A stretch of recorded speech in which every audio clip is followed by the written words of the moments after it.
So, hi everyone. I'm thrilled to be back here this year again. I'm delighted and I'm very thankful to the organizers for inviting me again this year. Because the most important reason that I am here is because Julian cannot be here. But I do have something from him.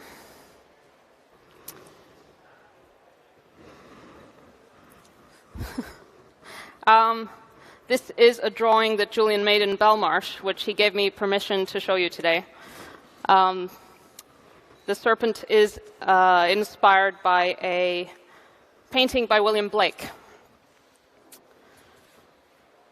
I know that once Julian is free, and I believe he will be free, he will be speaking to you and all people who value the basic freedom to speak and associate freely.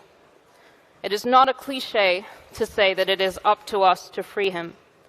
It really is. And the reasons to free him are abundantly clear. He is a target of a brutal, unprecedented injustice. But this year I want to talk to you about the broader implications of his freedom for this community and the role that this community plays in safeguarding freedom of speech.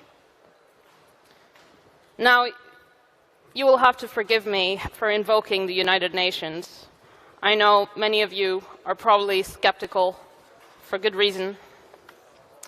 But the specific thing I want to invoke is the foundational document of the UN human rights system from 1948, the Universal Declaration of Human Rights, and the way that the drafters chose to define freedom of speech. Article 19 of this foundational document states, "Everyone has the right to freedom of opinion and expression. This right includes freedom to hold opinions without interference and to seek, receive, and impart information and ideas through any media and regardless of frontiers."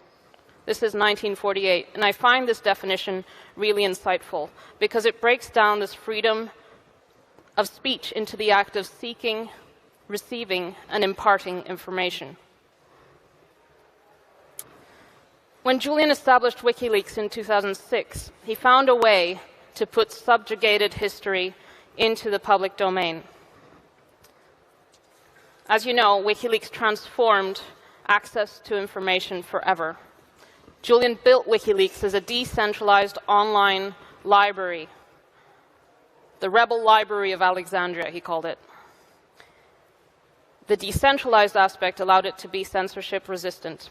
Cryptography provided a gateway for the whistleblowers and the sources to bring censored documents into the public domain and to do it anonymously. Prior to the internet, censorship had focused on preventing the act of speaking, of imparting information. But with the internet, censorship has become increasingly more sophisticated. And the question is no longer whether the truth can be spoken, but whether it can be heard and seen. The focus of censorship has shifted away from actively curbing the act of speaking to manipulating the ability to seek and receive information. This process has accelerated over the past 7 years or so. It is so comprehensive, so coordinated, that it is attempting to destroy the public domain itself. I don't think this is an exaggeration. The rise of the censorship industrial complex has transformed the information landscape. The censors are a network of actors and hybrids: government, the press, NGOs, think tanks, social media companies, academic institutions. They service the new economy that promotes the notion that information is dangerous and that the public's access to it involves risks that must be managed.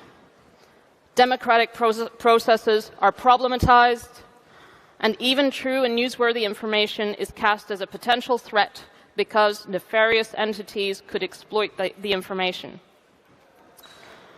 The censorship industrial complex grew out of two significant shocks to the system in 2016. One was the British voters' decision to Brexit. The second was Donald Trump's victory in the presidential election. And one of the factors which the Clinton campaign blamed for its loss was WikiLeaks' publication of the DNC and Podesta emails, which revealed how the Clinton campaign had rigged the primaries against its rival in the primaries for the Democratic nomination, Bernie Sanders. And the Clinton campaign, it was revealed in these documents, in these emails, also had interfered in the Republican primaries by deploying what it called the Pied Piper strategy, which was to boost Donald Trump's visibility, exposure in the media through its network, in the mistaken belief that Donald Trump's exposure would lose votes to the Republicans. While the Clinton campaign and much of the Democratic establishment cast WikiLeaks' publication of the DNC emails in a negative light, when the DNC tried to file a lawsuit against Julian and WikiLeaks for the publication of the DNC emails, the court viewed the publication very differently. The court threw out the lawsuit on First Amendment grounds, and in dismissing the case, the court described the publication of the DNC emails in the following way. It was a publication of matters of the highest public concern. The DNC's published internal communications allowed the American electorate to look behind the curtain of one of the two major political parties in the United States during a presidential election. This type of information is plainly of the type entitled to the strongest protection that the First Amendment offers. You probably didn't hear about that ruling. The dismissal of the lawsuit and the reasons behind it were barely reported on. With no apparent pushback or counter-narrative, the censorship industrial complex was allowed to flourish. By 2020, two of the central players of this censorship industrial complex, the Aspen Institute and Stanford University's Cyber Policy Center, had found a formula to prevent true information from informing the democratic process. The strategy was to convince reporters and social media companies that it was time to introduce a new set of norms and break with what they called the Pentagon Papers principle. The Pentagon Papers are often cited as a precursor to WikiLeaks' publication of the Afghan and Iraq war logs. It is also a sort of myth of origin of the press freedom in the United States. It is a moment in history when, despite legal attacks on the publishers, the New York Times, the Washington Post, and dirty tricks against the whistleblower Daniel Ellsberg, the public interest prevailed and the foundation for future publishing was set. That foundation remained strong up until the Trump administration decided to indict Julian under the Espionage Act for the act of publishing and news gathering. But let's go back to the Pentagon Papers. The Pentagon Papers leak happened 50 years ago, and it was an internal Department of Defense report which was leaked by Daniel Ellsberg, and it was published by the Washington Post, New York Times, and revealed how the administration had been lying to the American public and also to Congress about how the war was going and the end game in Vietnam, or lack thereof. The Aspen Institute and Stanford Cyber Policy Center in 2020 didn't allege that the Pentagon Papers principle was illegal. They argue that there should be a change of norms, a change of institutional culture in the media houses and social media companies.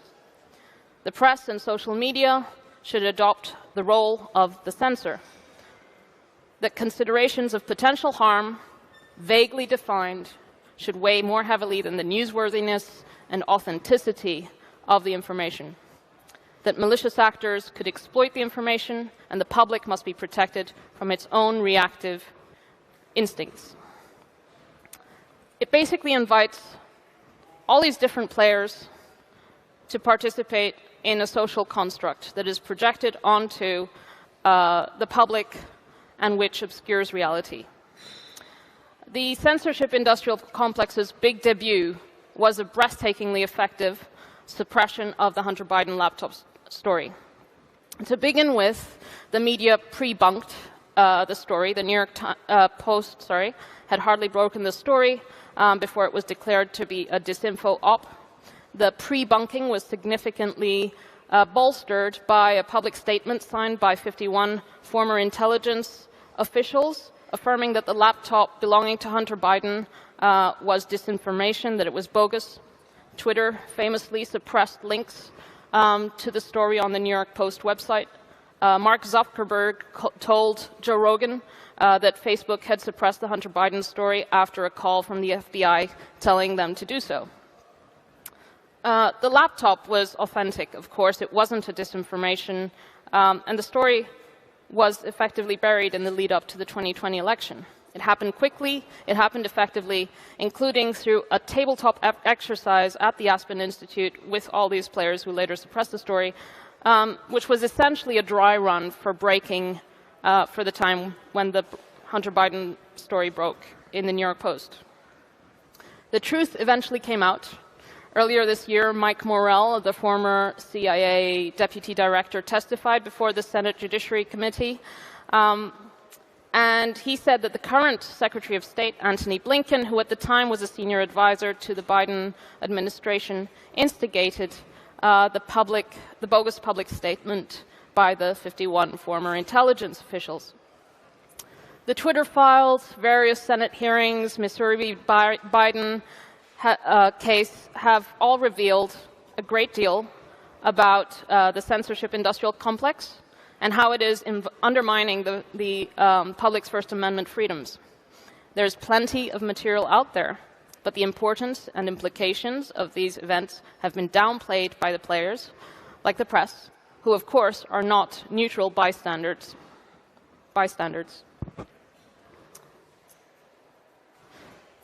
Meanwhile, legislation like the Online Safety Bill in the UK, or the EU's Digital Services Act, and similar statutes around the world are transferring the power to moderate content online from tech companies to governments. These types of forms of legislation impose a duty of care onto tech firms, and including incentives and pressure points to censor harmful but legal content. The case of the extraordinarily popular podcaster Russell Brand shows how public officials are now using their new powers to pressure platforms into demonetizing specific content creators. I'm sure you're all aware of the context. Allegations, some of them criminal, have been made against Brand in the media.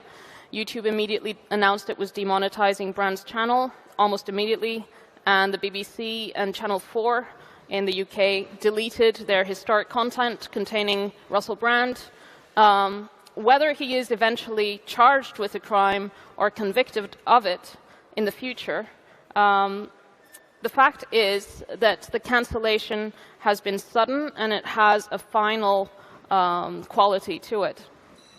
The most disturbing aspect of all of this, apart from the apparent irrelevance of the legal presumption of innocence, is that the most aggressive push to demonetize Russell Brand came from the chair of the UK Parliament's Digital, Cultural, Media and Sport Committee, the lady over there whose name is Dame Caroline Dinenage, who wrote to TikTok and Rumble demanding that they disclose whether Brand was making a living from the content on his channel.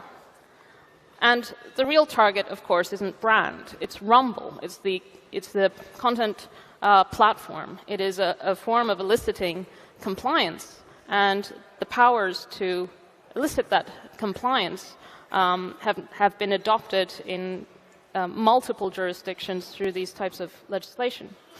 Dame Caroline Dinenage isn't just any Conservative MP, Member of Parliament. She introduced the Online Safety Bill, and her husband, over there, is Mark Lancaster, who until recently was the deputy commander of the 77th Brigade. Now, what is the 77th Brigade? According to the BBC, the 77th Brigade is made up of, quote, warriors who don't just carry weapons, but they are also skilled in using social media such as Twitter and Facebook and the dark arts of PSYOPs, psychological operations. So, while the censorship industrial complex continues to grow, the world's most famous freedom of speech champion remains imprisoned.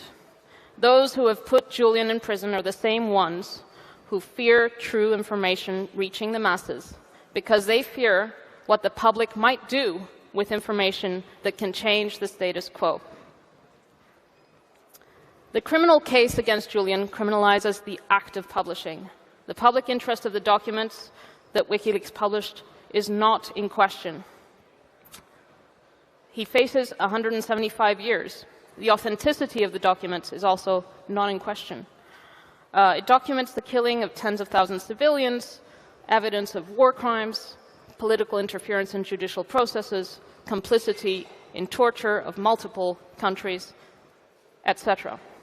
It is the act of publishing and what Julian stands for, which is being punished, and it is being made an example of the punishment through his imprisonment. Julian is, after all, the greatest contributor to the historical record and its most ardent defender. He's imprisoned because of his role in bringing subjugated history onto the public record, of growing the historical record, and of protecting its integrity.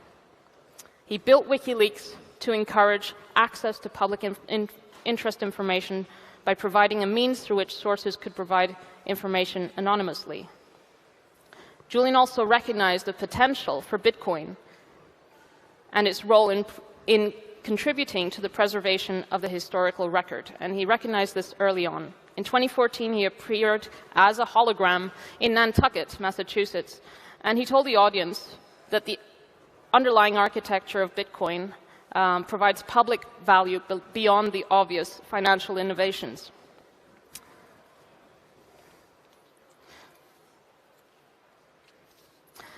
He explained how during the USSR, when Stalin died, Beria fell out of favor with the new power factions, and there was a decision to remove his entry from the official encyclopedia, and so an order was issued to remove the pages containing Beria's biography and to expand the entry about the Barents Sea. And so this was done, but this rudimentary form of censorship was obvious. You could see the glue where the pages have been replaced. Maybe you could notice the texture was different between the different pages and so on. But during altering history, hiding the censorship became very easy during when the internet appeared. There was no glue, no visible texture to indicate that there had been an alteration to history. Bitcoin technology, Julian told the Nantucket audience, could defeat internet censorship. It allows the proof that a particular thing was published at a particular time. It breaks Orwell's dictum: you do not control the future if you are unable to alter the past. 9 years ago, WikiLeaks used the blockchain technology to show proof of publication through publishing a hash. I was lucky that while I was preparing this speech, this project appeared. An anonymous group called has started Project Spartacus, which puts this idea into practice. It uses the Ordinals protocol to inscribe the WikiLeaks Afghan war logs to the Bitcoin blockchain, and you can look it up, projectspartacus.org. Last night there were 252 Afghan war logs that had been inscribed, and there's 76,000 to go. So do look into it and participate. The Afghan war diaries, if you're wondering what the content is, were published in 2010, and one of the publications for which Julian is facing 175 years for publishing.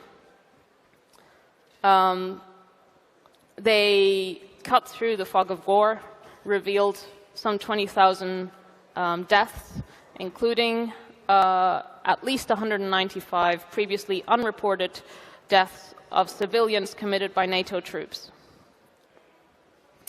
So Julian created WikiLeaks as the Internet's own rebel library of Alexandria.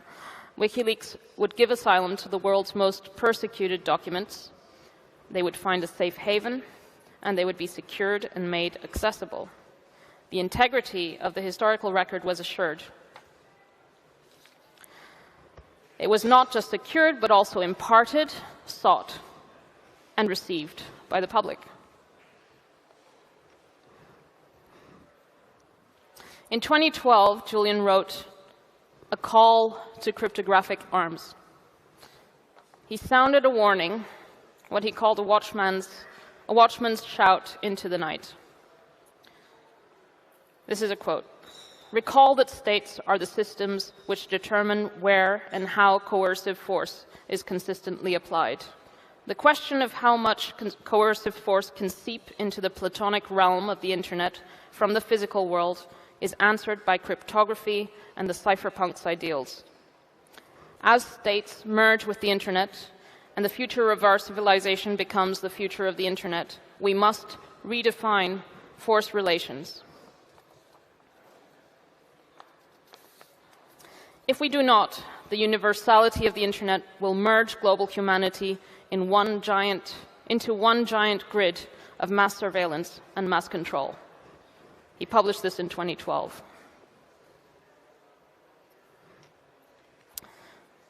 The censors are not just after Julian and WikiLeaks. The objective is not simply to suppress recent history. Julian's ongoing imprisonment has emboldened the censors. They have turned their sights to the present, seeking the total control over the public domain itself. Our voice and our ears are collective reality.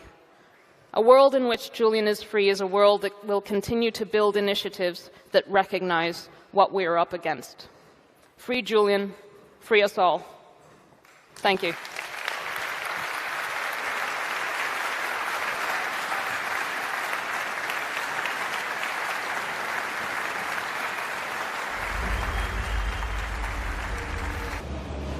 Welcome back again to the Bitcoin Amsterdam Live Desk, brought to you by Bitcoin Magazine. We just concluded an awesome day one of content here in Amsterdam. Stella Assange returned for a sobering discussion again on her husband Julian and the human rights violations committed against him by various governments around the world. This talk had a lot of parallels to the fourth turning discussion that was just had by Mark and such. Stella brought up some great points with the Pentagon Papers, excuse me, with the Pentagon Papers being released 50 years ago, and the media covering it and having no issues with addressing some of the issues brought on by the government. And then now, fast forward, previous election cycle, obviously, we had the Biden laptop situation, and that was obviously a no-go. But just curious to hear your thoughts, Chris, on what were some of the important discussion points that Stella brought up, and how as we as Bitcoiners, marching forward towards free and open systems.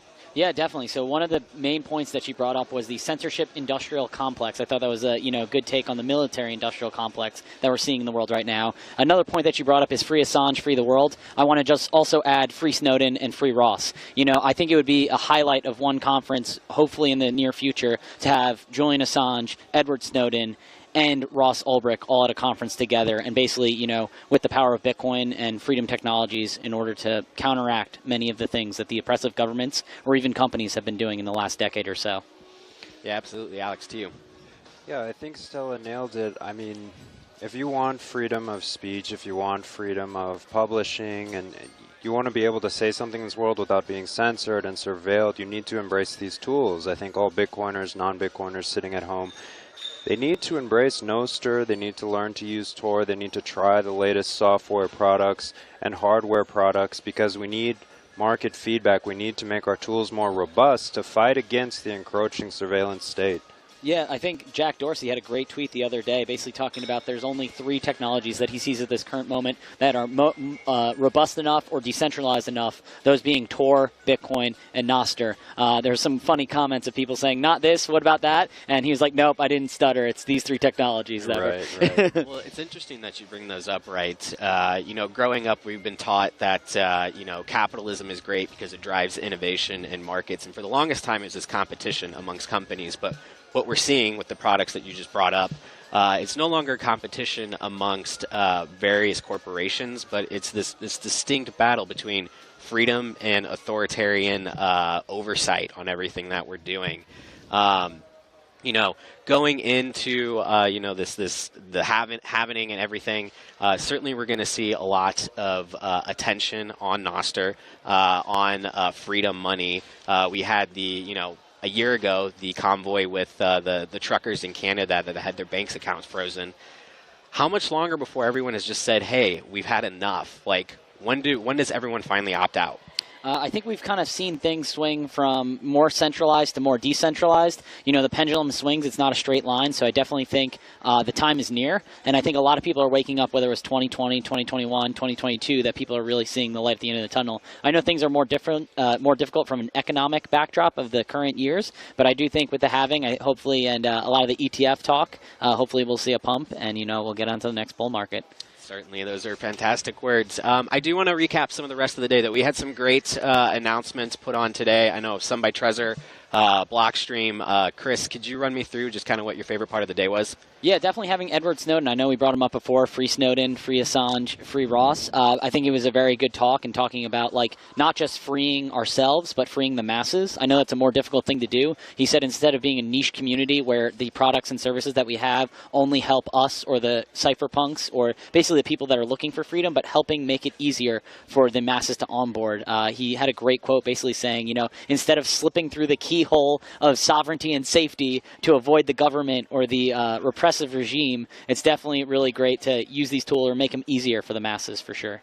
Yeah, the beauty of these tools is you don't have to ask permission to go out and develop, you know, fork them, create your own versions and let the market decide what they need, or perhaps you just need a tool just for you. It's a beautiful thing. So I think between Stella and Snowden, just that urgency, that call to action, you don't need to ask permission, but we need to act now. I mean, we're on our back foot here. We've got about, you know, 6 to 18 months after the halving before the spotlight becomes on Bitcoin again, and perhaps by proxy Nostr as well. And we need to be ready to onboard as much of the world as we can. So we need to make these tools easier to use. We need to make it easier to understand, increase our education initiatives, and kind of have more competitive options on the market for people to choose from. Do you see any potential issues? You know, you mentioned, you know, the halving's upon us, and that there might be this rush of interest in using some of these clients, like Nostr, whether it's through Damus or whatever. Do you see any? Are there any issues with a massive influx in user base, or do you think that's only a net gain? No, it's a huge gain. We've seen it before. You know, the other day, actually, I forgot to mention, Stella Assange and Gabriel Shipton, Julian's brother, both joined Nostr. And that these kind of people taking interest in our technology brings with it a huge wave of people from Twitter and other platforms just to see what they have to say. You know, you get a little bit of social, cultural buy-in, and the network handles it fine. I mean, that's the beauty of the decentralized. We're not relying on one server, you know, at Elon's house. You know, we're all running our relays at home, so it's beautiful, you know. Do you think Elon and X are making some of the right steps in the right direction? Do you see a potential in the future where X and Nostr end up marrying each other? No, not at all. It's not possible. I mean, Elon knows about Nostr. He pays attention to it.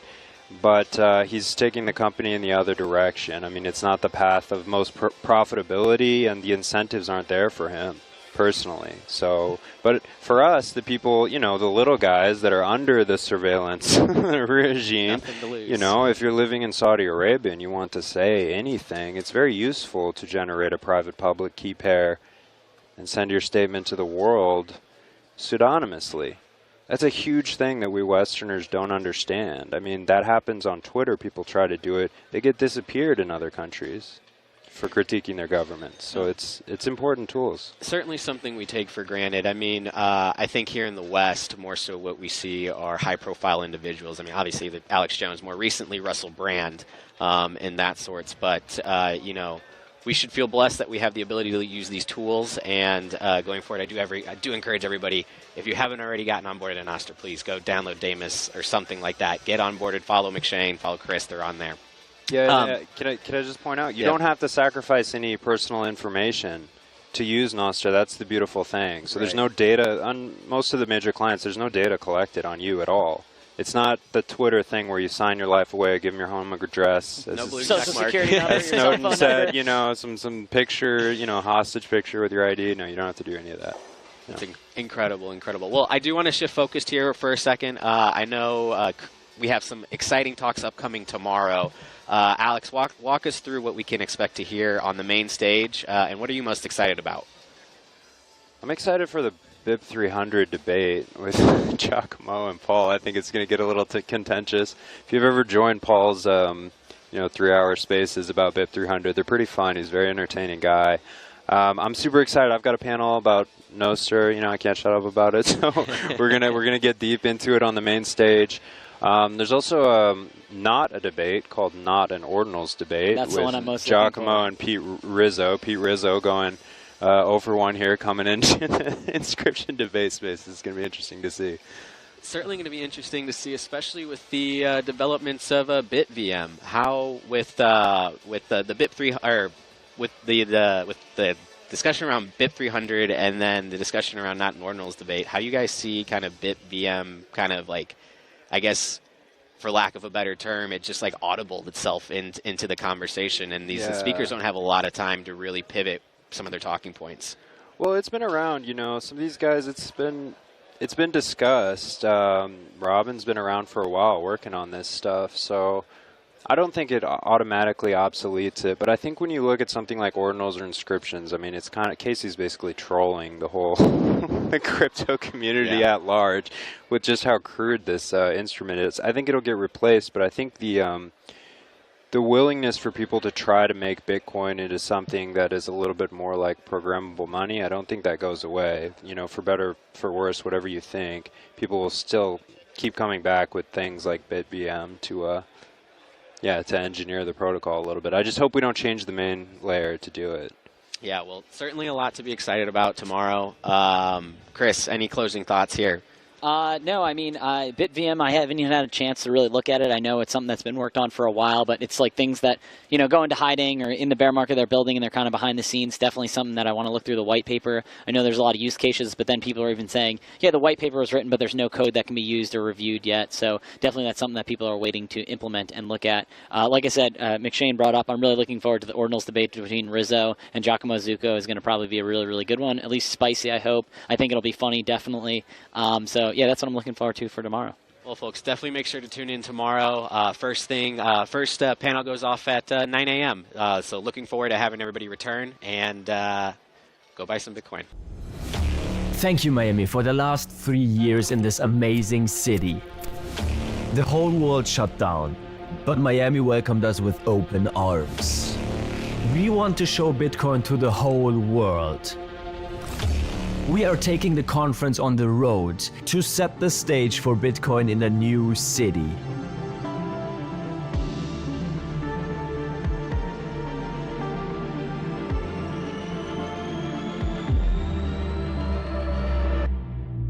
Nashville.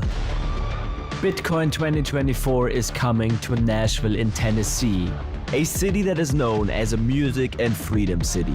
Bitcoin 2024 in Nashville from July 25th to 27th.